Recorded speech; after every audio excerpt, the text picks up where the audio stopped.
बिस्मिल्लाहिर्रहमानिर्रहीम अस्सलाम वालेकुम YouTube followers. First of all welcome back to my channel classification idea. सब है दोस्तों, उम्मीद करती हूँ आप सब लोग खैरियत से होंगे।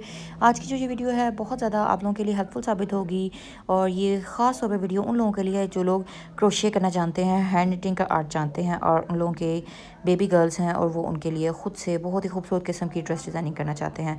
तो आज की इस वीडियो में आप लोग देख सकते हैं बहुत ही खूबसूरत, बहुत प्यारे प्यारे, सिंपल, ईजी, एलिगेंट और स्टाइलिश किस्म के handmade, hand knitted crochet frock designs patterns हैं। और ये डिज़ाइन पैटर्न्स जो हैं ये प्योरली कॉटन थ्रेड पर यूज़ करके बनाए गए हैं, जिनमें आप एंकर या जीएमसी यूज़ कर सकते हैं और स्टेपल को भी इस्तेमाल कर सकते हैं। स्टेपल बेस्ट आइडिया इसके लिए। तो आप लोगों को अगर ये डिज़ाइन पसंद है तो आप लोगों को ट्राई ज़रूर कीजिएगा और वीडियो पसंद आए तो इसे लाइक करने के साथ साथ अपने फ्रेंड्स एंड फैमिली में शेयर ज़रूर कीजिएगा और हमारे चैनल को सब्सक्राइब कर दीजिए अगर आप नॉन सब्सक्राइबर हैं, ताकि आप लोग बर वक्त खूबसूरत, प्यारे प्यारे, इजी, लेटेस्ट और ट्रेंडी किस्म के डिज़ाइन आइडिया से मुस्तफ़ीद हो सकें।